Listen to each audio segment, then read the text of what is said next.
At dawn on March 19, 2025, police in riot gear surrounded Istanbul City Hall. Within hours, Ekrem İmamoğlu, the mayor who had humiliated Erdogan's party twice in elections, was in handcuffs. He was accused of corruption and terrorism-related offenses tied to alleged PKK links and municipal contracts. But what happened next caught everyone off guard.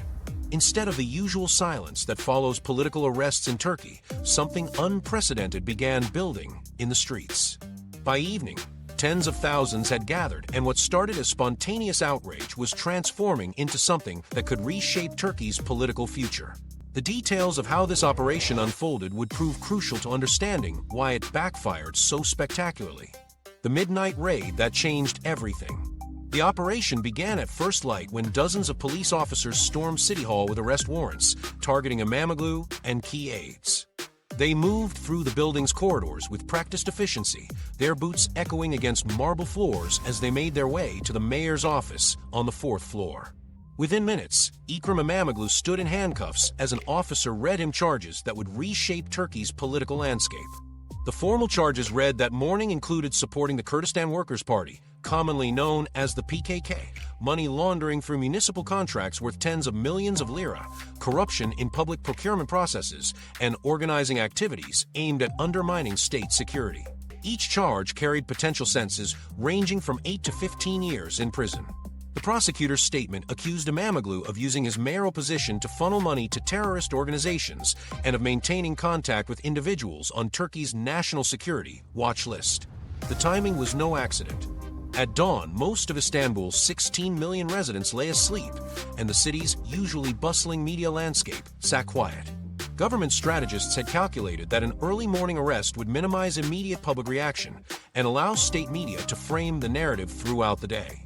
Simultaneously, police conducted raids across Istanbul, detaining over 100 others, including municipal officials, civil society leaders, and journalists who had covered İmamoğlu's administration favorably.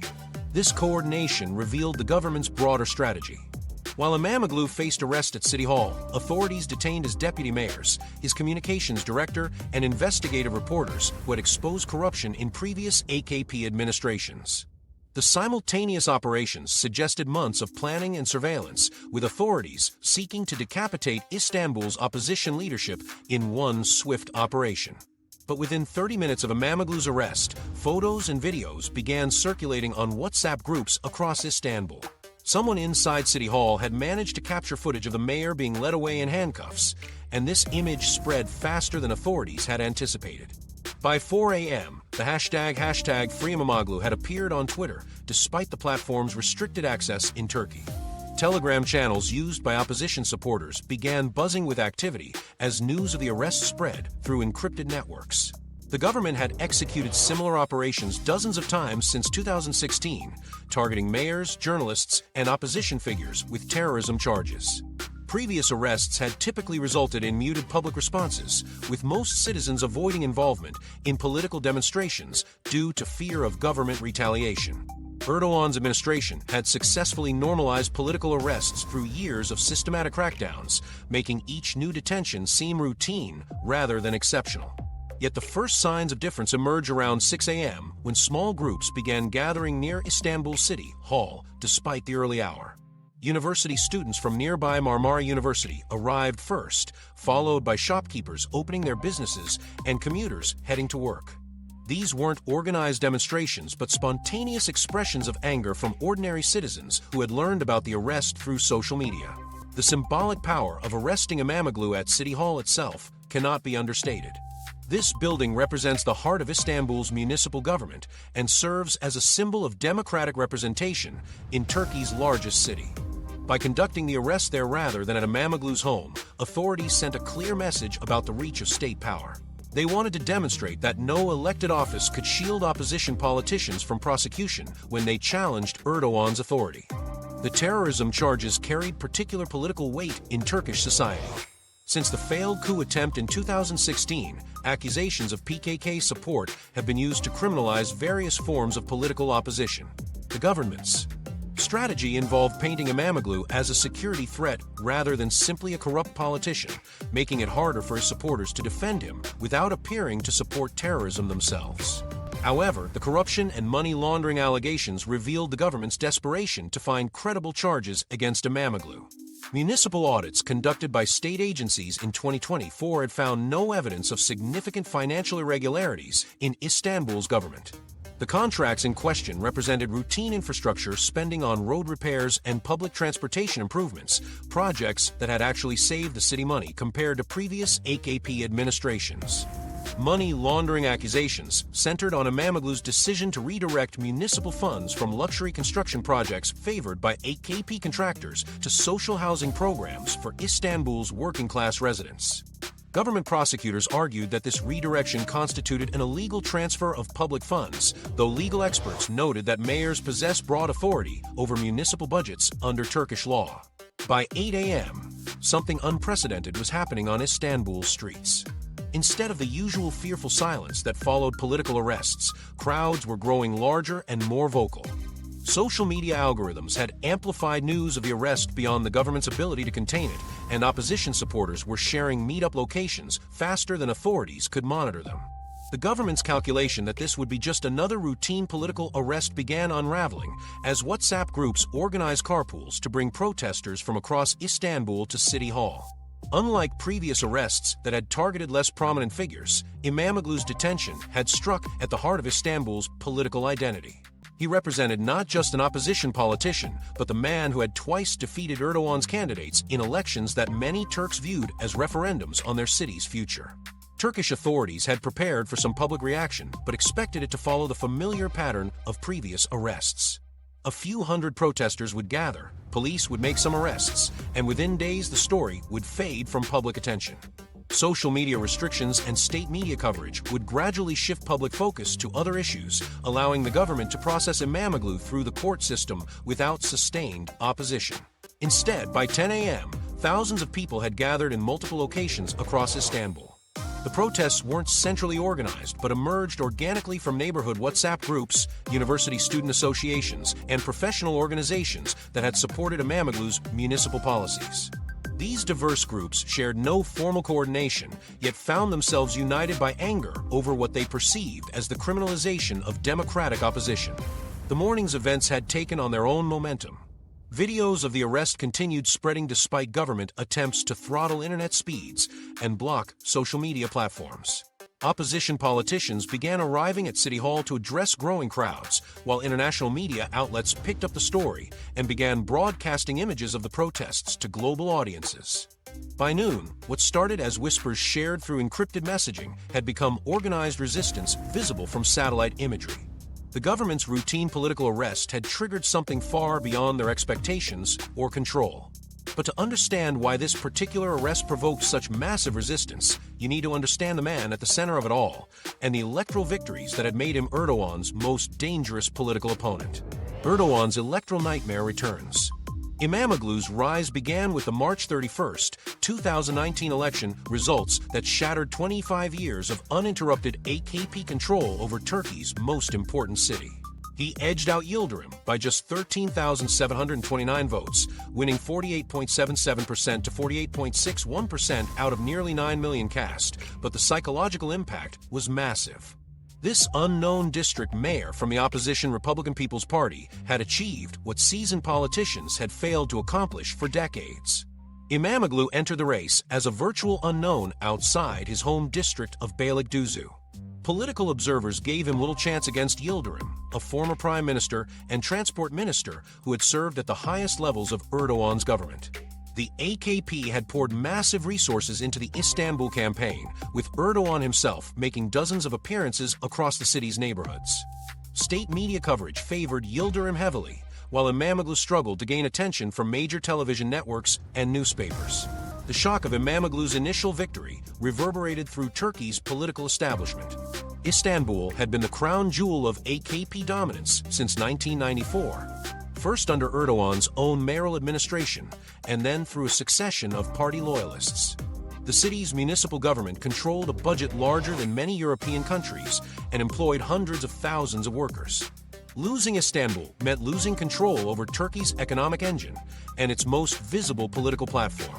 Erdogan's response to the defeat revealed the depth of his desperation.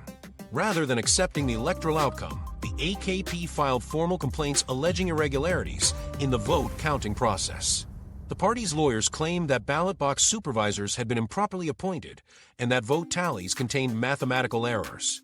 These complaints led to a controversial decision by Turkey's Supreme Electoral Council to annul the results and order a complete rerun of the election.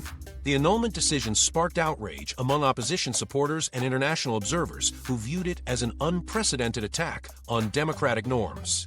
Legal experts noted that the alleged irregularities were minor and within normal margins for such a large election. The Supreme Electoral Council's decision appeared politically motivated, designed to give the AKP a second chance to capture Istanbul through a do-over election. But Erdoğan's gamble backfired spectacularly when voters returned to the polls on June 23, 2019. İmamoğlu's margin of victory expanded dramatically, winning 54% of the vote compared to Yıldırım's 45%. The attempted election theft had galvanized opposition voters and attracted sympathy from moderate AKP supporters who viewed the annulment as unfair. İmamoğlu's campaign slogan during the rerun, "Everything will be fine," resonated with voters tired of political chaos and economic uncertainty. The 2024 local elections provided another test of İmamoğlu's political strength and confirmed his growing influence across Turkey. He secured 51% of the vote against the AKP's candidate, who managed only 39.5%. This comfortable victory margin demonstrated that İmamoğlu's support had solidified rather than weakened over 5 years in office. His administration's focus on infrastructure improvements, public transportation expansion, and transparent governance had earned him credibility with Istanbul voters. The 2024 results also reflected broader trends favoring the opposition Republican People's Party across Turkey's urban centers. The CHP achieved its best electoral performance since 1977, gaining control of 6 of Turkey's 7 largest cities and 35 of its 81 provinces. This urban-rural divide highlighted the demographic and cultural shifts reshaping Turkish politics, with educated city dwellers increasingly rejecting Erdoğan's conservative populism. Istanbul's significance extends far beyond its role as Turkey's largest city. The metropolitan area generates approximately 30% of Turkey's gross domestic product and houses nearly 20% of the country's population. Its port facilities handle the majority of Turkey's international trade, while its financial district serves as the headquarters for most major Turkish corporations. Control over Istanbul's municipal government provides enormous influence over contract awards, urban planning decisions, and public sector employment. The city also serves as Turkey's cultural and symbolic heart, bridging Europe and Asia while connecting the country's Ottoman past with its modern aspirations. Istanbul's mayor traditionally enjoys a national platform that rivals the prime minister's visibility, making the position a natural launching pad for presidential ambitions. The mayor's ability to shape Turkey's most important city creates a power base that can challenge even the strongest national political figures. Erdoğan understood Istanbul's political importance intimately through his own experience as mayor from 1994 to 1998. His municipal administration had modernized the city's infrastructure, improved public services, and enhanced his reputation as an effective administrator. These achievements provided the foundation for his rise to national prominence as leader of the newly formed AKP in 2001. Istanbul's mayoralty had been his path to power, making İmamoğlu's occupation of the same office a direct challenge to his political legacy. The demographic changes that enabled İmamoğlu's victories reflected broader transformations in Turkish society. Migration from rural areas had brought millions of new residents to Istanbul, many of whom worked in service industries and manufacturing rather than traditional agriculture. These urban workers proved more responsive to opposition messages about economic opportunity and democratic governance than to the AKP's appeals based on religious identity and conservative values. İmamoğlu also successfully built bridges with Istanbul's Kurdish minority, which comprises roughly 15% of the city's population. Previous CHP candidates had struggled to attract Kurdish votes, but İmamoğlu's inclusive campaign rhetoric and his administration's outreach to Kurdish neighborhoods helped him build a diverse electoral coalition. His ability to unite secular Turkish nationalists with Kurdish voters demonstrated sophisticated political skills that worried AKP strategists. The working-class voters who had formed the backbone of AKP support in Istanbul for decades also began shifting toward İmamoğlu. Economic hardship caused by inflation and unemployment made these voters more critical of the ruling party's performance. İmamoğlu's municipal policies focused on job creation and cost-of-living relief resonated with families struggling to make ends meet in Turkey's expensive largest city. Erdogan's famous declaration that if we lose Istanbul, we lose Turkey proved prophetic as İmamoğlu's success inspired opposition victories across the country's major cities. The quote, made during a 2018 campaign rally, reflected Erdogan's understanding that Istanbul's political symbolism extended far beyond the city itself. Losing control over Turkey's most important municipality would signal the beginning of broader political decline for his party. By March 2025, İmamoğlu had achieved something that seemed impossible just 5 years earlier. He had become the one politician who consistently beat Erdogan's political machine, winning 3 consecutive elections despite massive resource disadvantages and government pressure. His success made him the opposition's most valuable political asset and Erdogan's most dangerous rival. The arrest was meant to eliminate this threat permanently, but as evening approached on March 19th, something entirely different was beginning to unfold on Istanbul's streets. The street revolution nobody saw coming. By 6:30 p.m. on March 19th, small clusters of people began gathering near Istanbul City Hall despite the spring evening chill. These weren't organized demonstrations, but spontaneous expressions of anger from residents who had learned about İmamoğlu's arrest through social media posts and WhatsApp messages. University students from nearby campuses arrived first, carrying homemade signs and chanting slogans supporting the detained mayor. Within an hour, their numbers had grown from dozens to hundreds as word spread through encrypted messaging apps that had become the primary communication tools for opposition supporters. The organic growth of these initial gatherings revealed something unprecedented in Turkish politics. Unlike previous protests that required weeks of planning by established political organizations, these demonstrations emerged from neighborhood WhatsApp groups, university student associations, and professional networks that had supported İmamoğlu's municipal policies. Shop owners closed their businesses early to join the crowds, while office workers diverted their evening commutes to pass through areas where protesters were assembling. Within 24 hours, the protests had spread across Turkey's major cities with remarkable speed and coordination. Ankara saw thousands gather in Kizilay Square by March 20th evening, while Izmir's residents filled the historic Konak Square with Turkish flags and opposition banners. Adana, Trabzon, and dozens of smaller cities witnessed their own demonstrations as news of İmamoğlu's arrest traveled through social media networks faster than government authorities could contain it. The rapid spread across 55 of Turkey's 81 provinces demonstrated the effectiveness of digital organizing tools that had evolved since the 2013 Gezi Park protests. Students, professionals, and working-class families alike joined the demonstrations in their thousands, defying 4-day bans and social media blocks. Kurdish minorities participated in significant numbers despite the terrorism charges leveled against İmamoğlu. Kurdish political activists and ordinary citizens alike viewed the arrest as part of broader government persecution targeting anyone who challenged Erdogan's authority. Their participation alongside Turkish nationalist protesters created unusual scenes of political unity that had rarely occurred in Turkey's polarized society. Kurdish neighborhoods in Istanbul saw their own smaller gatherings, with residents displaying both Kurdish political symbols and Turkish flags in acts of complex political expression. Social media platforms and messaging applications served as the nervous system for these rapidly expanding protests. WhatsApp groups with thousands of members shared real-time updates about police movements, protest locations, and transportation options. Telegram channels posted live streams from different cities, allowing protesters to coordinate their activities across geographic boundaries. Twitter hashtags trended despite government attempts to throttle internet speeds, while Instagram stories provided visual documentation that circumvented traditional media restrictions. The symbolism displayed during these protests carried deep political meaning that resonated across Turkey's diverse opposition groups. Turkish flags appeared everywhere, often accompanied by portraits of Mustafa Kemal Atatürk, the founder of modern Turkey, whose secular legacy contrasted sharply with Erdogan's increasingly religious authoritarianism. Banners featuring İmamoğlu's photograph were displayed alongside quotes from Atatürk, including his famous declaration that sovereignty unconditionally belongs to the nation. This combination of national symbols with opposition messaging created a powerful visual narrative about democratic values under threat. Opposition party banners from the Republican People's Party mixed with those from smaller leftist and liberal organizations, creating a diverse display of political allegiances united by opposition to Imamoglu's arrest. Some protesters carried signs demanding his immediate release, while others displayed broader messages about democratic rights and judicial independence. The visual diversity of these displays reflected the heterogeneous nature of the crowds and their varied motivations for participating in the demonstrations. State media and officials unleashed the usual toolkit: riot police, detentions, and media blackouts, but this time protesters adapted quickly.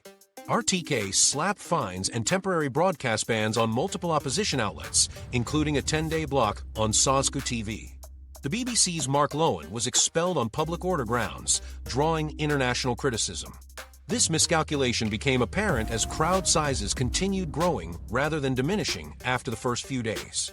Police units deployed to manage expected small gatherings found themselves facing tens of thousands of protesters in multiple cities simultaneously.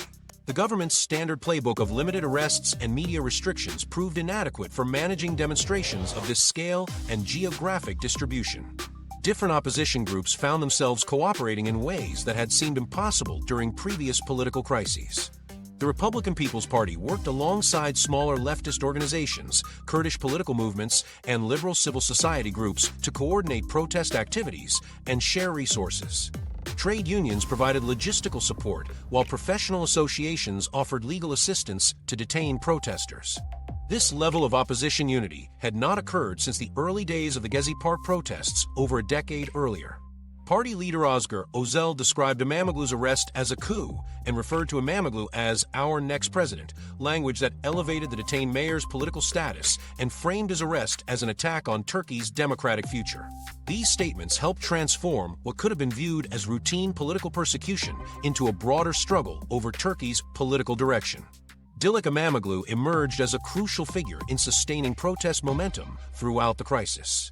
Her appearances at demonstrations provided emotional rallying points that energized crowds and attracted media attention both domestically and internationally.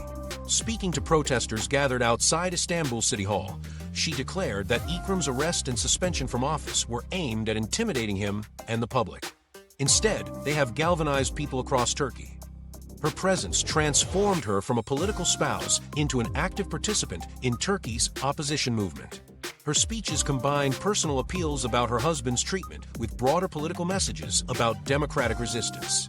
These appearances provided protesters with a direct connection to Imamoglu despite his detention, while her defiant rhetoric challenged government expectations that his arrest would silence opposition voices.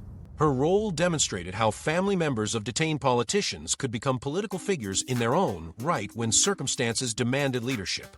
By March 21st, Turkey faced its largest sustained protests since the Gezi Park demonstrations of 2013, with crowds continuing to grow rather than dissipate as government officials had expected.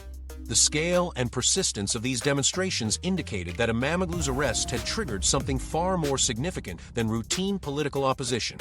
But the protests were only one dimension of a crisis that was beginning to ripple through every corner of Turkish society. Turkey's economic powder keg extends far beyond the political realm. Financial markets reacted with unprecedented severity to the political upheaval. Turkey's economy had entered March 2025 already teetering on the edge of crisis, with annual inflation reaching 35.4%, unemployment affecting millions of workers, and the Turkish lira trading at historic lows against major currencies. These economic pressures had been building for months before Imamoglu's arrest, creating a volatile environment where ordinary citizens struggled to afford basic necessities while watching their savings evaporate through currency devaluation. The government's disinflation program had placed enormous burdens on low-income households, generating widespread resentment that simmered beneath the surface of Turkish society. Economic frustration had been accumulating throughout the winter months as families watched grocery bills climb week after week while wages remained stagnant.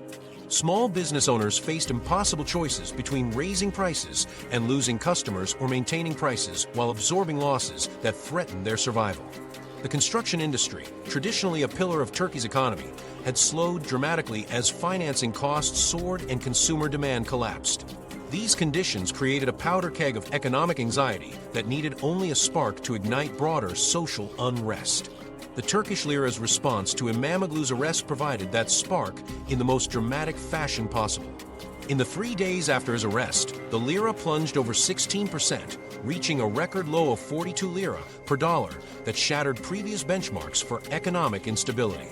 Currency traders described the selling pressure as relentless, with both domestic and international investors rushing to convert their lira holdings into more stable currencies.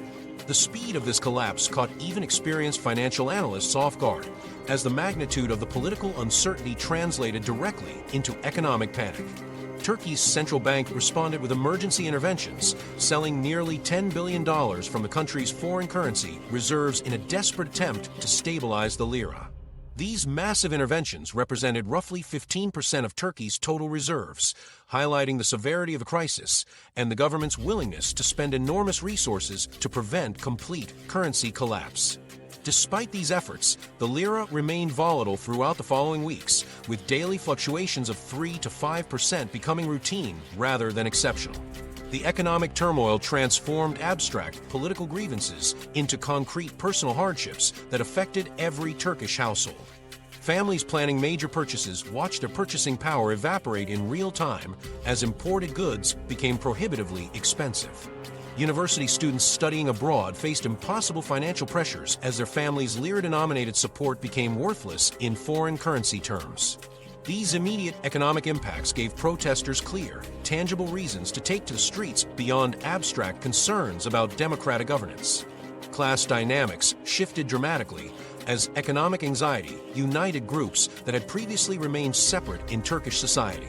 Middle-class professionals who had avoided political protests found themselves standing alongside working-class demonstrators, united by shared economic fears that transcended traditional social boundaries.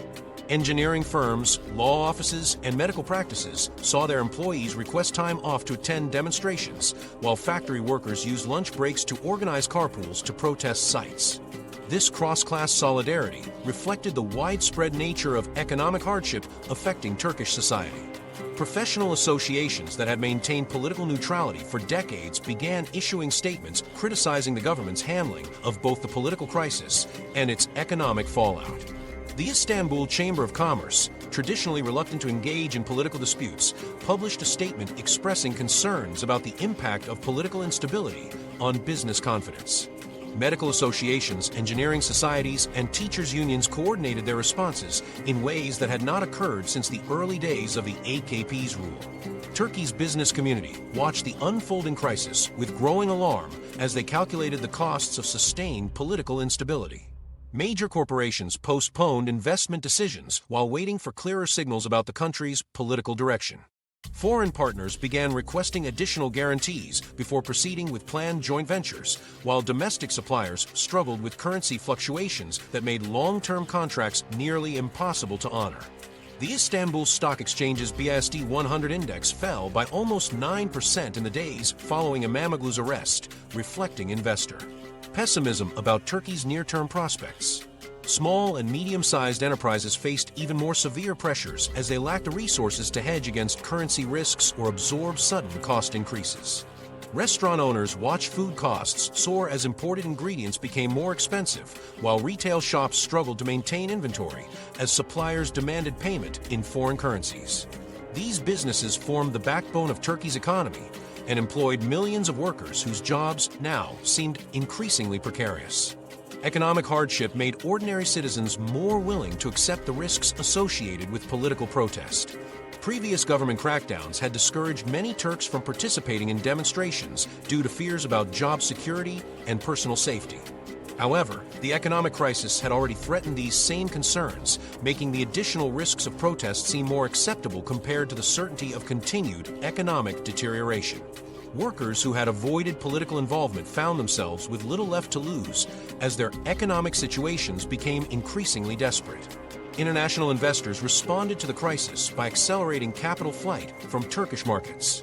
Approximately $16 billion fled the country in the weeks following Imamoglu's arrest, representing a massive outflow that further destabilized Turkey's financial system. This capital flight reduced Turkey's foreign reserves from $65 billion to dangerous levels that threatened the government's ability to defend the currency through future interventions. International financial institutions adjusted their forecasts for Turkey's economy, with J.P. Morgan predicting aggressive interest rate cuts while Bank of America raised its inflation projections to 28%. The government's economic credibility faced its most serious test since the 2018 currency crisis. Previous economic difficulties had been attributed to external factors such as global market conditions or geopolitical tensions with the United States. However, the direct connection between İmamoğlu's arrest and the subsequent economic turmoil made it impossible to avoid responsibility for the crisis. Government officials struggled to explain how a routine legal proceeding had triggered such severe market reactions without acknowledging that their actions had created the instability. The arrest had triggered not just political upheaval, but economic instability that threatened to undermine Turkey's recovery from years of financial difficulties. As markets continued their downward spiral and protesters filled the streets with growing anger, the government faced mounting pressure to respond with the tools that had served them well in previous crises. Erdogan's authoritarian playbook backfires. The standard authoritarian response unfolded with mechanical precision. Within hours of İmamoğlu's detention, riot police units deployed across Istanbul's major squares and transportation hubs, setting up checkpoints and establishing control zones around potential protest sites. Officers equipped with water cannons, tear gas launchers, and riot shields took positions near City Hall, Taksim Square, and university campuses where demonstrations typically began. The Interior Ministry activated emergency protocols that had been refined through years of managing political unrest, confident that their established approach would contain any public reaction. Mass arrests began immediately as police detained nearly 1,900 people across Turkey in the weeks following İmamoğlu's arrest. These detentions targeted protesters, journalists, civil society activists, and opposition political figures who had voiced support for the detained mayor. The scale of arrests exceeded previous government crackdowns, with authorities processing detainees through special prosecutor offices established specifically for terrorism-related cases. Police stations in Istanbul, Ankara, and Izmir operated at capacity as they processed hundreds of arrestees simultaneously, revealing the extensive preparation behind the government's response. The detention of 74 individuals faced particularly severe legal consequences, with prosecutors requesting prison sentences of up to 3 years for their participation in protests.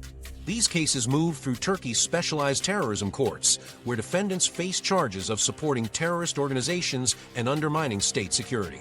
The government's decision to pursue lengthy prison terms signaled its determination to discourage future protests through harsh punishment of current participants. Legal observers noted that the charges bore striking similarities to those used against participants in the 2013 Gezi Park protests, suggesting a systematic approach to criminalizing political dissent. Media restrictions formed another crucial component of the government's response strategy.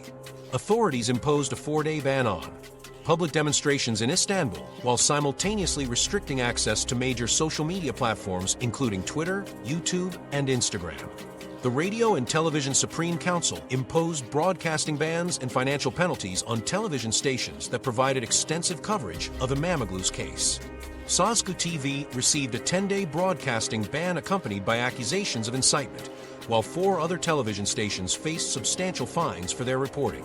Transportation networks throughout central Istanbul shut down as authorities closed major roads, suspended metro services, and restricted access to key bridges connecting the city's European and Asian sides. These closures aimed to prevent protesters from gathering in large numbers while limiting their ability to move between different demonstration sites. Bus services to university campuses were suspended, and ferry operations across the Bosphorus faced significant restrictions. The government calculated that mobility restrictions would fragment protests and prevent the formation of large, coordinated demonstrations. These tactics had succeeded in previous political crises by isolating opposition groups and limiting their ability to sustain momentum. The 2016 post-coup crackdown had demonstrated the effectiveness of combining mass arrests with media blackouts to neutralize political opposition. Similar approaches had contained student protests in 2018 and labor demonstrations in 2020, leading government strategists to expect comparable results from their response to the İmamoğlu crisis. However, the familiar playbook encountered unexpected resistance as protesters adapted to government restrictions using technologies that had evolved since previous crises. Social media bans proved largely ineffective as protesters utilized VPN services to circumvent internet restrictions and maintain communication through encrypted messaging applications. WhatsApp groups with thousands of members shared real-time updates about police movements and alternative protest locations, while Telegram channels broadcast live video streams that replaced traditional media coverage. The technological sophistication of protesters surprised government officials who had expected their internet restrictions to limit opposition coordination. Young Turks demonstrated remarkable proficiency with digital tools that allowed them to maintain communication networks despite official attempts at disruption. University students established mesh networks that functioned independently of centralized internet infrastructure, while protesters shared technical knowledge about bypassing government censorship through social media tutorials and peer-to-peer instruction. International media restrictions backfired as they attracted global attention to the crisis rather than containing coverage. The deportation of BBC correspondent Mark Lowen generated international headlines that highlighted the government's increasingly desperate attempts to control information flows. Foreign journalists faced intimidation and surveillance that made Turkey appear unwelcoming to international media, contradicting the government's efforts to present the crisis as a routine legal matter rather than political persecution. The detention of lawyers representing imamoglu revealed the extent of government desperation as authorities targeted the legal profession itself. Mehmet Pahlavan, one of Imamoglu's attorneys, was detained and later released in what legal observers interpreted as intimidation tactics designed to isolate the mayor from competent legal representation. This approach crossed traditional boundaries that had protected attorney-client relationships even during previous crackdowns, suggesting that the government viewed this crisis as more threatening than previous challenges. Heavy-handed police tactics generated more public sympathy for protesters rather than discouraging participation. Images of riot police using tear gas against peaceful demonstrators spread rapidly through social media networks, creating powerful visual narratives that contradicted government claims about maintaining public order. Videos of elderly protesters being forcibly removed from demonstration sites particularly resonated with Turkish audiences who viewed such treatment as excessive and inappropriate. The government's escalating desperation became apparent as each new restriction failed to achieve its intended effects. Social media throttling led to increased use of alternative platforms, while transportation closures prompted protesters to organize carpools and walking groups that created new forms of solidarity. Media restrictions generated international criticism that amplified coverage of the crisis beyond Turkey's borders, contradicting the government's goal of containing the story domestically. Opposition politicians seized on the government's heavy-handed response to frame Imamoglu's arrest as part of broader authoritarian drift threatening Turkish democracy. Each new restriction provided additional evidence for opposition arguments about the erosion of civil liberties and rule of law. International human rights organizations documented government tactics in detailed reports that damaged Turkey's international reputation and complicated its relationships with European and American allies. The familiar authoritarian playbook that had contained previous political challenges was creating more opposition than it suppressed. Each restrictive measure generated additional grievances that expanded the protest movement beyond its original base of Imamoglu supporters to include broader segments of Turkish society. Most remarkably, the crisis was beginning to unite groups that had remained divided for decades across Turkey's deepest political fault lines. The Kurdish factor and coalition politics. The emergence of this unlikely alliance fundamentally altered Turkey's political landscape in ways that extended far beyond domestic concerns. The sight of Turkish nationalists and Kurdish voters marching together through Istanbul's streets represented one of the most remarkable political developments in Turkey's recent history. These two groups had spent decades viewing each other with suspicion and hostility, yet Imamoglu's arrest had created an unexpected alliance that confounded government strategists and opposition leaders alike. Kurdish protesters carried Turkish flags alongside their own political symbols, while Turkish nationalists chanted slogans that included demands for Kurdish political prisoners' release. This unprecedented unity emerged from shared economic hardships and mutual opposition to government authoritarianism that transcended traditional ethnic boundaries. The pro-Kurdish People's Equality and Democracy Party, known as the DEM Party, made a strategic calculation to support the protests despite the risks involved. Party leadership understood that İmamoğlu's arrest represented part of a broader government campaign against all opposition voices, including Kurdish political movements that had faced systematic persecution for years. DEM party officials issued statements condemning the detention as a move to incite violence by suppressing the opposition, framing their support for İmamoğlu as part of a larger struggle for democratic rights in Turkey. This decision brought thousands of Kurdish protesters into demonstrations that had initially focused on Turkish opposition politics. İmamoğlu's relationship with Istanbul's Kurdish communities had developed through years of deliberate outreach that distinguished him from previous CHP politicians. He regularly attended neighborhood meetings in Kurdish districts, participated in cultural celebrations, and addressed local concerns about municipal services and employment opportunities. His administration hired Kurdish-speaking staff for municipal offices and ensured that city services reached Kurdish neighborhoods that had been neglected under previous mayors. These efforts created genuine trust between İmamoğlu and Kurdish residents, who comprised approximately 15% of Istanbul's population. The mayor's approach to Kurdish issues extended beyond symbolic gestures to concrete policy changes that improved living conditions in Kurdish neighborhoods. His administration invested heavily in infrastructure projects in districts like Bagsalar and Küçükçekmece, where Kurdish families had settled after migrating from southeastern Turkey. Municipal job training programs specifically targeted Kurdish youth who faced discrimination in the private sector, while Kurdish language classes were offered at community centers. These policies demonstrated İmamoğlu's commitment to inclusive governance that addressed the specific needs of Istanbul's diverse population. Government prosecutors attempted to exploit the PKK terrorism charges against İmamoğlu to fracture the coalition between Turkish nationalists and Kurdish voters.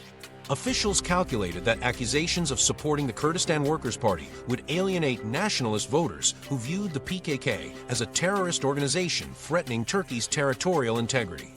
State media emphasized the terrorism charges while downplaying corruption allegations, hoping to frame İmamoğlu as a security threat rather than a democratic opposition leader. This strategy aimed to divide the protest movement by forcing supporters to choose between backing a politician accused of terrorism or abandoning their opposition to government authoritarianism. The government's divisive tactics initially showed some success among older Turkish voters who had lived through decades of PKK violence and associated Kurdish political movements with terrorism. Some nationalist protesters expressed concerns about marching alongside Kurdish demonstrators, while Turkish social media featured debates about whether supporting İmamoğlu meant endorsing Kurdish separatism. However, these divisions proved less significant than government strategists had hoped, as economic hardship and democratic concerns outweighed ethnic tensions for most protesters. Kurdish votes had proven crucial for opposition electoral success throughout Turkey's major cities, making their continued support essential for challenging AKP dominance. The CHP's victory in the 2019 Istanbul mayoral election depended partly on Kurdish support, as the community's dissatisfaction with government policies translated into opposition votes. Kurdish turnout in districts like Esenyurt and Gaziosmanpasa had provided İmamoğlu with margins that exceeded his citywide victory total, demonstrating the mathematical importance of Kurdish electoral participation. The DEM party's support for İmamoğlu in the 2024 local elections had been particularly significant, as the party chose to endorse the CHP candidate rather than fielding their own mayoral nominee. This strategic decision reflected Kurdish politicians' understanding that dividing opposition votes would benefit the AKP, while uniting behind İmamoğlu offered the best chance of defeating government candidates. The coalition delivered a decisive victory that strengthened İmamoğlu's position and demonstrated the effectiveness of Turkish-Kurdish electoral cooperation. Historical tensions between Turkish and Kurdish political movements had created deep-seated divisions that made their current alliance particularly surprising. The PKK's armed insurgency since 1984 had resulted in over 40,000 deaths and decades of conflict that poisoned relations between Turkish and Kurdish communities. Government policies of cultural suppression, forced displacement, and military operations in Kurdish regions had generated cycles of violence and mistrust that extended into urban areas where both groups lived. Economic issues had begun overriding ethnic divisions as inflation and unemployment affected both Turkish and Kurdish families throughout Turkey's major cities. Kurdish workers faced the same challenges as their Turkish counterparts in affording housing, education, and basic necessities while watching their purchasing power erode through currency devaluation. Small business owners in Kurdish neighborhoods struggled with the same supply chain disruptions and financing costs that affected Turkish entrepreneurs, creating shared economic interests that transcended ethnic boundaries.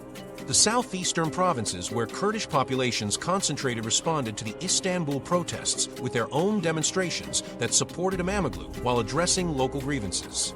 Cities like Diyarbakir, Van, and Şanlıurfa witnessed protests that combined demands for imamoglu's release with calls for Kurdish political prisoners' freedom and an end to military operations in Kurdish regions. These demonstrations revealed how imamoglu's arrest had become a symbol of broader government authoritarianism that affected multiple communities across Turkey. The government's attempts to exploit the PKK terrorism charges and historical ethnic tensions had failed to break the coalition, as economic hardship and democratic concerns proved more powerful than traditional divisions. This unprecedented political unity was creating ripple effects that extended far beyond Turkey's borders, forcing international allies to confront international implications about their NATO's partnerships. Western governments scrambled to formulate responses that would address the crisis without jeopardizing critical strategic relationships.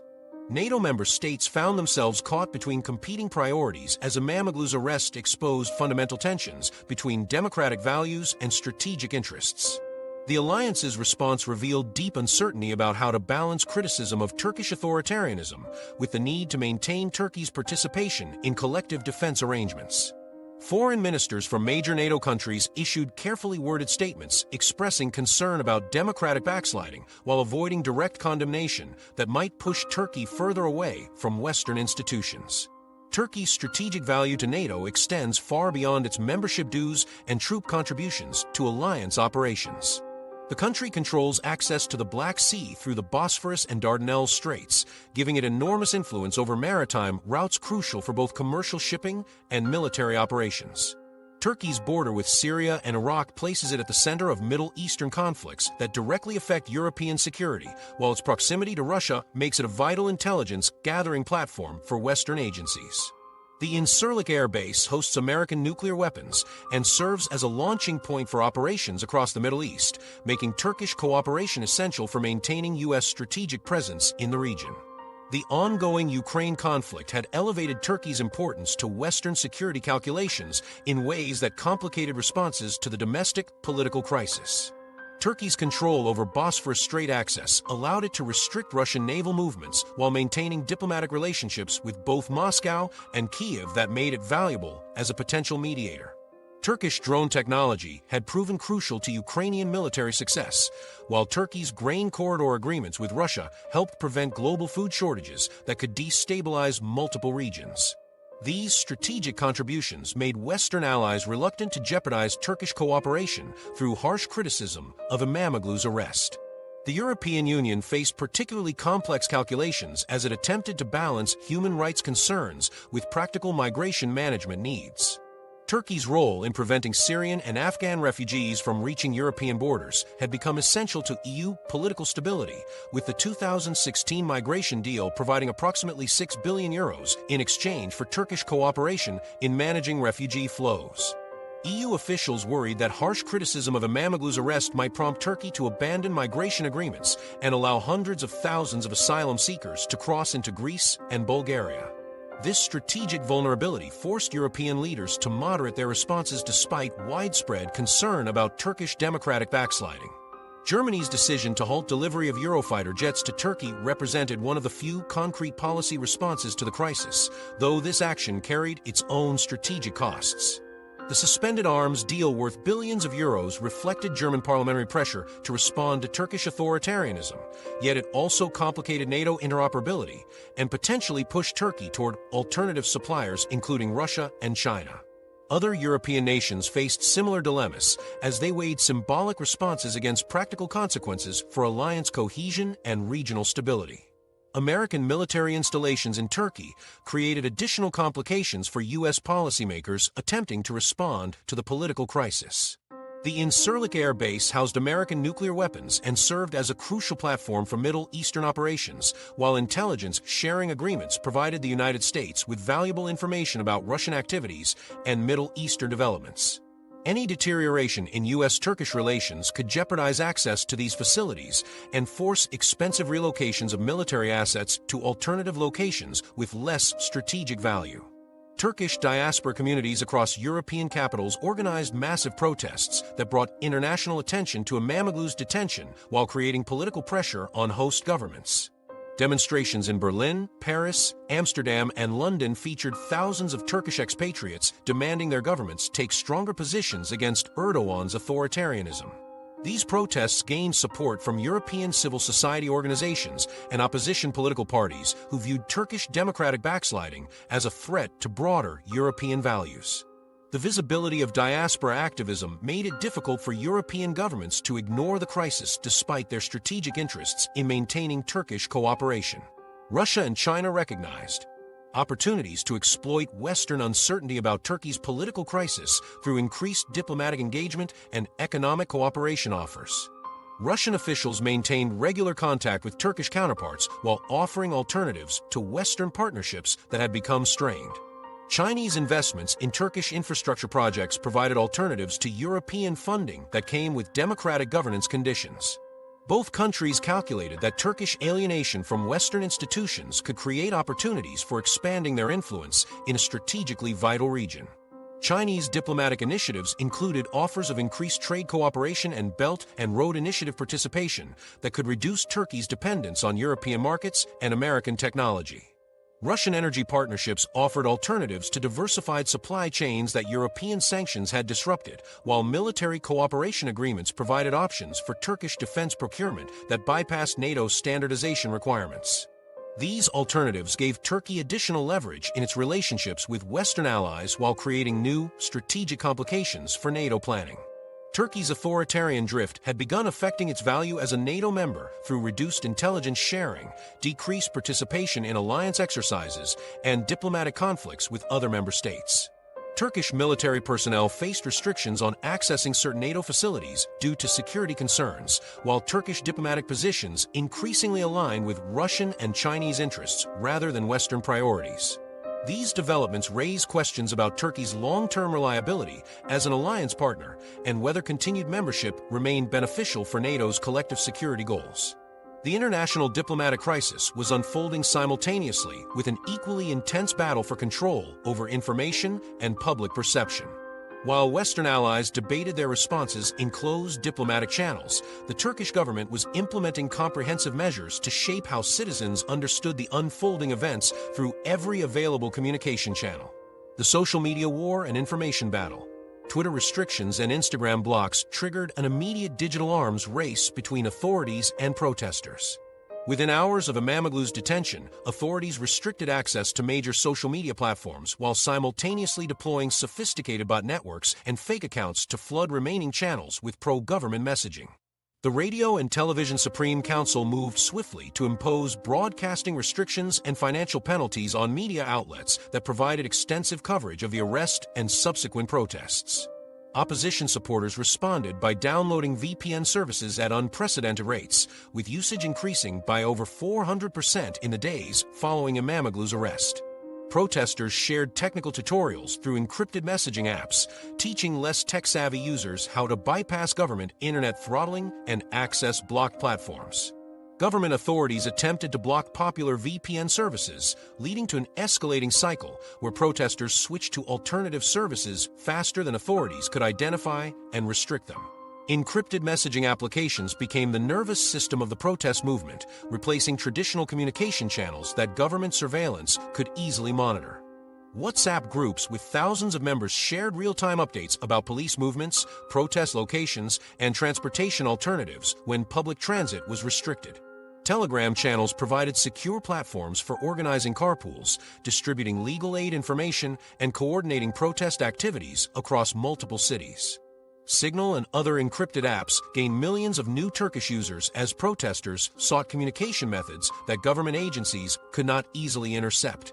International media coverage amplified protest information beyond Turkey's borders, creating pressure that complicated the government's domestic information control efforts.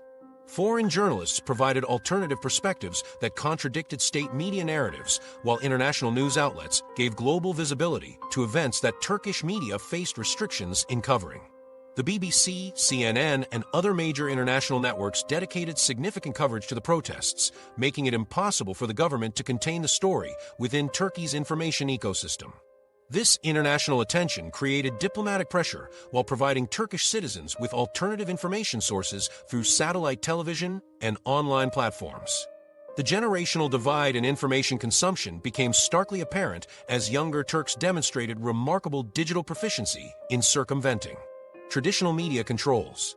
University students and young professionals, raised with social media and digital communication tools, proved far more adaptable to government censorship than older generations who relied primarily on television and print media. These digital natives created peer-to-peer networks for sharing information and technical knowledge, establishing communication systems that functioned independently of centralized platforms that authorities could easily control. Specific viral content managed to spread despite comprehensive government restrictions, demonstrating the limitations of censorship in the digital age. A video of police using excessive force against elderly protesters in Ankara gained millions of views across multiple platforms, shared through private messaging faster than authorities could remove it. Photographs of İmamoğlu's wife speaking at protests became powerful symbols that resonated across social media, while recordings of her speeches spread through WhatsApp voice messages that were harder to track and remove than traditional posts. Memes and satirical content mocking government officials circulated rapidly, using humor to bypass serious political censorship while building solidarity among opposition supporters. Citizen journalism emerged as a crucial alternative to restricted traditional media, with ordinary citizens using smartphones and social media to document events that professional journalists could not safely cover. Protesters live-streamed demonstrations through Instagram stories and Facebook Live, providing real-time coverage that professional media outlets faced restrictions in broadcasting. Students created informal news networks through university social media groups, sharing first-hand accounts and photographs that filled information gaps left by censored traditional media. Small independent media outlets operating through social media platforms gained massive followings as they provided coverage that mainstream Turkish media could not offer. The government deployed sophisticated counter-information campaigns using automated bot networks and fake social media accounts to spread alternative narratives and undermine protest messaging. Thousands of newly created Twitter accounts began posting identical messages supporting İmamoğlu's arrest while attacking his character and questioning his innocence. Government-linked social media operations amplified content that portrayed protesters as terrorists and foreign agents, attempting to delegitimize the demonstrations in public opinion. These bot networks coordinated their activities to trend pro-government hashtags while flooding opposition hashtags with spam and misinformation designed to reduce their visibility and effectiveness. Fake accounts impersonating opposition politicians and activists spread false information intended to create confusion and discord within protest movements. Government information operations created fake social media profiles that appeared to represent protest organizers while posting inflammatory content designed to discredit the demonstrations. These sophisticated disinformation campaigns required significant resources and technical expertise, revealing the extent of government investment in controlling digital information spaces. Traditional media outlets faced unprecedented pressure through fines, broadcasting bans, and legal threats that revealed the government's determination to control information narratives. SCCTV received orders to halt broadcasting for 10 days, while other television channels faced substantial financial penalties for their coverage of the protests. These restrictions forced many media outlets to self-censor their coverage, creating information voids that citizen journalists and social media activists attempted to fill. Despite possessing significant advantages including control over traditional media, internet infrastructure, and regulatory agencies, the government found itself losing ground in the digital information battle. The decentralized nature of social media, the technical sophistication of younger protesters, and the global reach of international media created information environments that proved difficult to control through traditional censorship methods. Opposition supporters demonstrated remarkable adaptability in circumventing restrictions while maintaining communication networks that sustained protest activities across multiple cities. The information war revealed something more fundamental about Turkish society than just technological capabilities or government control mechanisms. As the digital battle raged in cyberspace, the physical protests were exposing deeper divisions that had been building across Turkey's landscape for decades. Regional divides and Turkey's cultural civil war. The geographic map of Turkey's response to Imamoglu's arrest revealed a nation split along lines that had been deepening for decades. Istanbul's streets filled with protesters carrying Turkish flags and Ataturk portraits, while Ankara and Izmir witnessed their own massive demonstrations supporting the detained mayor. Yet drive 2 hours east from Istanbul into the central Anatolian heartland, and the reaction proved strikingly different. Towns and villages that had voted overwhelmingly for Erdogan's AKP in recent elections remained largely quiet, with residents expressing support for the government's actions rather than outrage over the arrest. This stark divide between urban protest and rural acceptance exposed fundamental fractures in Turkish society that extended far beyond simple political disagreements. The cultural battle underlying Turkey's political crisis pitted secular, Western-oriented cities against the conservative heartland that formed the backbone of AKP support. Istanbul's protesters embodied a vision of Turkey that embraced European values, gender equality, and secular governance, while rural supporters of Erdogan's party championed traditional Islamic values, family structures, and suspicion of Western influence. These competing worldviews had coexisted uneasily within Turkey's borders for decades, but Imamoglu's arrest had crystallized the conflict into open confrontation between irreconcilable visions of Turkey's future direction. Religious identity intersected with political loyalty in ways that reinforced regional divisions throughout the crisis. The AKP's base in central Anatolia viewed Erdogan as a defender of Islamic values against secular elites who had dominated Turkish politics for decades. These voters saw Imamoglu's arrest not as political persecution, but as justified action against someone who threatened their religious and cultural identity. Conversely, urban protesters viewed the detention as evidence of creeping theocracy that endangered Turkey's secular constitutional order established by Ataturk nearly a century earlier. Friday prayers in rural mosques often included implicit support for government actions, while urban congregations faced internal debates about religion's proper role in political affairs. Economic disparities between Turkey's regions drove vastly different responses to the political crisis as urban and rural areas experienced distinct economic realities. Istanbul's service economy and manufacturing base provided higher incomes and greater exposure to international markets, making residents more sensitive to currency fluctuations and inflation that followed Imamoglu's arrest.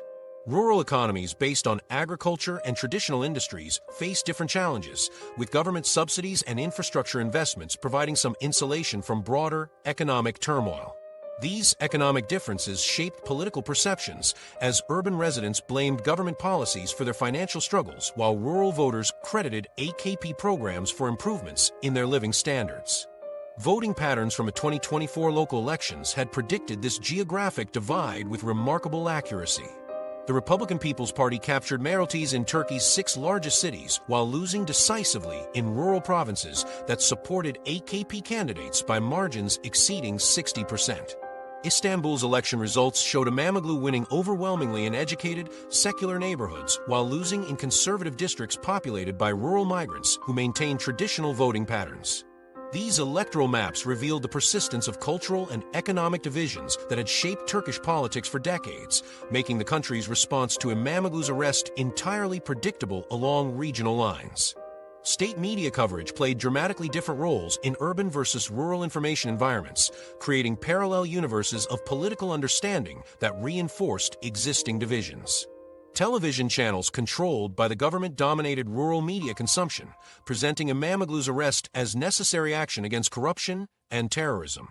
Rural audiences relied heavily on state television for news and political information, accepting government narratives that portrayed the detained mayor as a security threat rather than a democratic opposition leader. Urban residents accessed diverse media sources, including international outlets and social media platforms that provided alternative perspectives on the arrest and subsequent protests. Education levels correlated strongly with regional responses to the crisis, as university-educated urban populations brought different analytical frameworks to political events than rural residents with limited formal education. Istanbul's protesters included large numbers of college graduates who understood constitutional law, democratic governance, and international human rights standards that they believe Imamoglu's arrest had violated. Rural supporters of the government relied more heavily on personal trust in religious and political authorities rather than abstract legal principles when evaluating the crisis. These educational differences created communication barriers that made dialogue between opposing sides increasingly difficult as each group operated from fundamentally different assumptions about proper governance. Migration patterns from rural to urban areas added complexity to Turkey's regional political dynamics as millions of internal migrants carried conservative values into cities while gradually adopting urban political perspectives. First-generation migrants to Istanbul often maintained strong connections to their rural origins and continued supporting AKP candidates who shared their religious and cultural values. However, second- and third-generation urban residents frequently shifted toward opposition parties as they integrated into city life and adopted more secular worldviews. İmamoğlu's electoral success had depended partly on winning support from these assimilated migrant families who had broken with their rural political traditions. Turkey's fundamental cultural and political fractures had existed for decades beneath the surface of electoral politics, but İmamoğlu's arrest had forced these divisions into open confrontation. The crisis revealed that Turkey contained two distinct societies with incompatible visions of proper governance, religious authority, and cultural identity. Urban protesters demanding democratic rights faced rural populations that prioritized religious values and trusted authoritarian leadership over constitutional procedures. These divisions extended beyond simple political disagreements to encompass fundamental questions about Turkey's identity as a nation bridging European and Asian civilizations. The sustainability of Turkey's democratic institutions depended on finding common ground between these competing worldviews, yet the İmamoğlu crisis had demonstrated how difficult such reconciliation would be. Each side viewed the other as an existential threat to their vision of Turkey's future, making compromise seem like betrayal rather than political necessity. The protests had exposed Turkey's deep cultural and political fractures, but they had also created an unsustainable standoff that demanded resolution through means that neither side could predict or control. The government now faces a series of impossible choices as Turkey's political crisis enters its most dangerous phase. Three distinct scenarios have emerged from the deepening standoff, each carrying enormous risks that could reshape the country's democratic future. The first involves Erdoğan doubling down on authoritarian tactics through expanded arrests, emergency powers, and complete suppression of opposition voices. The second centers on negotiated compromise that might include İmamoğlu's release in exchange for political concessions from the opposition.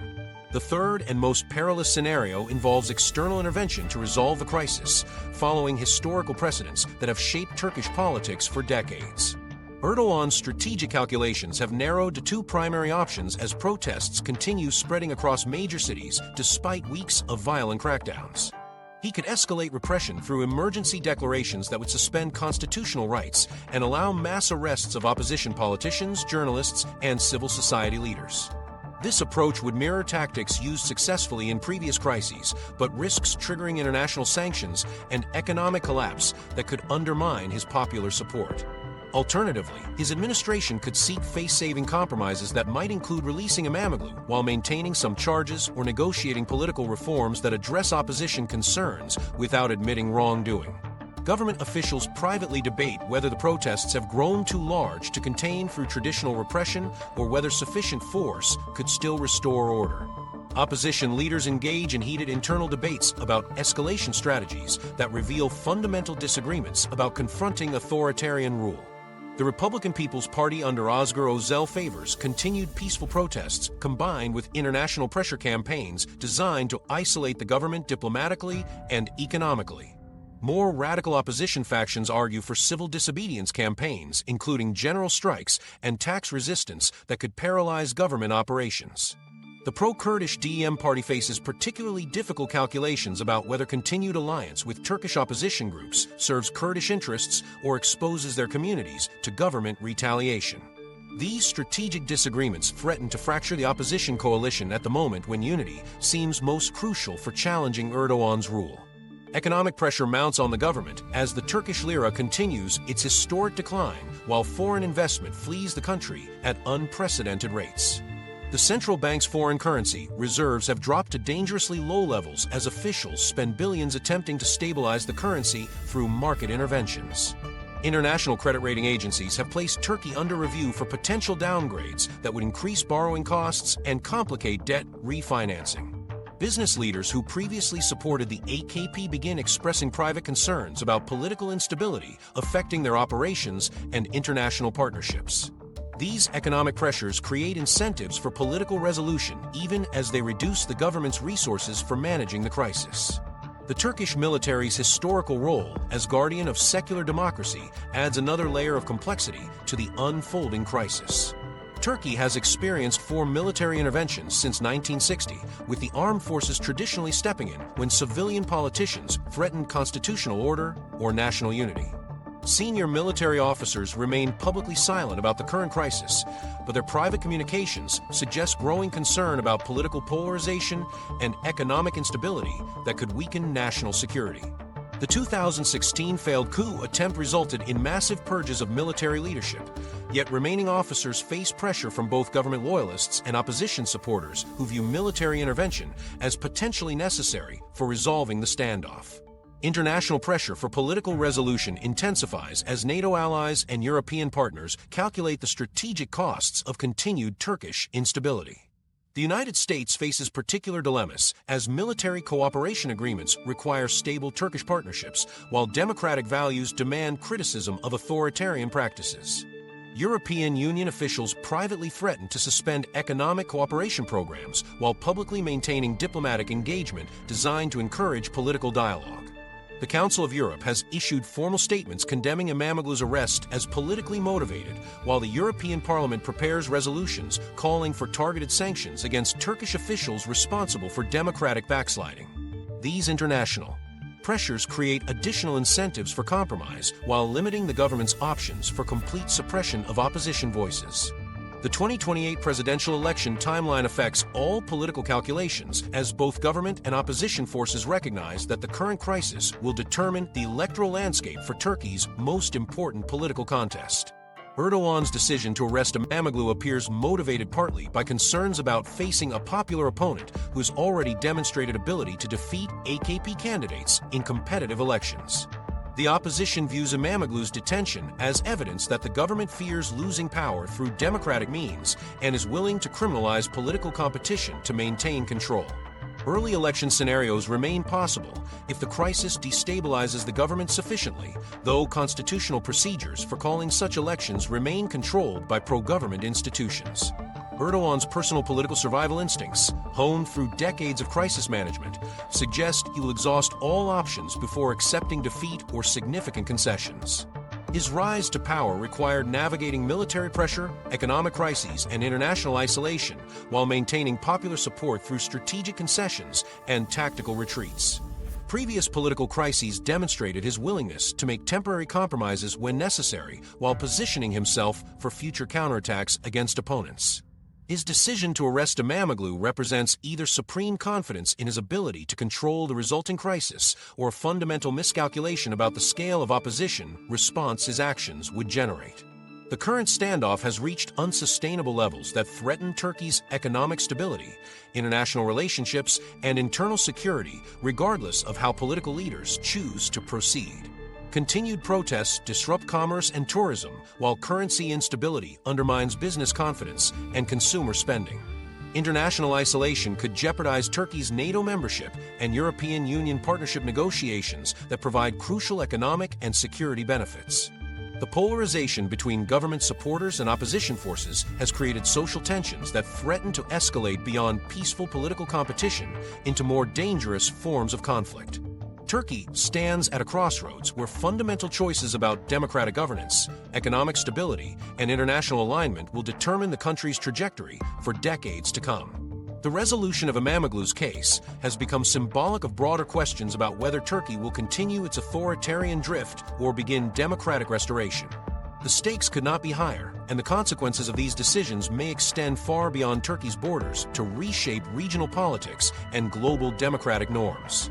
The March 19th arrest has become a defining moment that exposed the true nature of Erdogan's rule while revealing the depth of opposition to his authoritarian system. What began as a calculated move to eliminate Turkey's most successful opposition politician instead triggered the country's largest protests since 2013 and demonstrated the limitations of traditional repression in the digital age. The crisis united previously divided groups through shared economic desperation and democratic aspirations, creating an unprecedented coalition that crossed ethnic and class boundaries. Kurdish voters marched alongside Turkish nationalists, while working-class families joined middle-class professionals in demanding İmamoğlu's release and broader political change. Turkey now faces a crossroads where the resolution of this crisis will determine whether the country continues its authoritarian drift or begins democratic restoration that addresses millions of citizens' demands for political accountability and economic